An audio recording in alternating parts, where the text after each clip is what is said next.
में क्या क्या चीज़ों पर शांत रहो। आज की सभी डिस्ट्रिक्ट के सभी एसएसपी, सभी एसपी, डीआईजी, रेंज आईजी और पुलिस हेडक्वार्टर के सभी सीनियर फॉर्मेशन, सभी ऑफिसर्स ने ये फिजिकल मोड में ये मीटिंग आज यहाँ पर आउट की थी, जिसमें हम लोगों ने करीब 7 जो मेन मुद्दे हैं जो कि कल स्टेट लेवल की मीटिंग में भी उठने वाले हैं, उनके ऊपर में चर्चा की गई और चर्चा अभी भी जारी है। इसमें सबसे अधिक मतलब विधि व्यवस्था, लॉ एंड ऑर्डर की जो सिचुएशन पिछली रही है उसके बारे में जानकारी ली गई।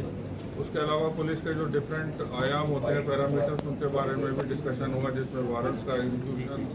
और इन्वेस्टिगेशन का स्टेजेस उनके किस स्थिति में है,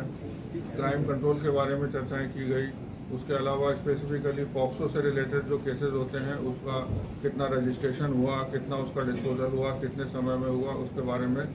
चर्चा की गई। उसके इसमें पेंडिंग रहते हैं उसके बारे में चर्चा की गई और कुछ इकोनॉमिक ऑफेंसेस के बारे में, जिसमें कि अवैध खनन से संबंधित मामले हैं, उसके अलावा फिर अवैध शराब से रिलेटेड जो मामले हैं उसके बारे में भी चर्चा की गई। अलावा इसके पुलिस का इंफ्रास्ट्रक्चर किस हालत में है, वाहनों की क्या स्थिति है, बिल्डिंग वगैरह की क्या स्थिति है, उसके बारे में भी चर्चा की गई। जो एनडीपीएस एक्ट है उसके बारे में चर्चा की गई, जिसमें कि अवैध अफीम और एनडीपीएस की जो रिकवरीज हैं उसके अगेंस्ट में क्या कार्रवाई चल रही है उसके बारे में चर्चाएं ये सब की गई। तो कुल मिलाकर के काफ़ी अच्छा डिस्कशन अभी तक चला है और मोटे तौर पर वैसे फिगर्स आपको अवेलेबल करा दी जाएंगी, लेकिन जितने भी जो मेजर क्राइम हेड्स होते हैं हमारे उसमें डिक्लाइन हुआ है। मतलब जो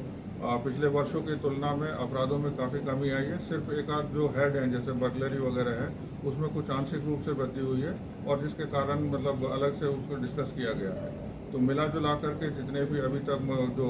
चुनाव हुए हैं उसमें भी बिल्कुल इंसिडेंट फ्री हुआ और सब लोगों ने काफ़ी उसमें मेहनत की और हाल के जो त्यौहार थे वो भी सब इंसिडेंट फ्री हुए हैं। और अभी चूँकि कोड ऑफ कंडक्ट जैसे ख़त्म हुआ है तो वैसे तो हम लोग अपनी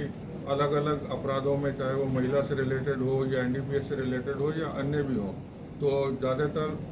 बीसी के मोड पर ही मीटिंग्स वगैरह करते थे, लेकिन काफ़ी दिनों के बाद में फिजिकली आज हम लोगों ने इसकी मीटिंग की पहल की है और आज इसका आयोजन किया गया है। तो तमाम तरीके के मुद्दे उठाए हैं और अभी बीच में थोड़ा सा ब्रेक लिया गया है, उसके बाद फिर ये मीटिंग कंटिन्यू की जाएगी। सर नक्सल लगभग सफा वो तो आइडेंटिफिकेशन सब उनका जगह का हो चुका है कि कहाँ कहाँ पर नक्सल गतिविधियाँ हैं, लेकिन जैसा आपने कहा कि अब तो लगातार उनकी जो जिलों की संख्या है वो भी कम हो गई है। पहले 24 के 24 जिलों में से अब मात्र कुल 5 और 5 में से भी एक मोस्ट अफेक्टेड डिस्ट्रिक्ट बचा है चाईबासा का, और वहाँ पर भी जैसा कि आप जानते हैं लगातार ऑपरेशन चल रहे हैं, अभी भी ऑपरेशन वहाँ चल रहे हैं और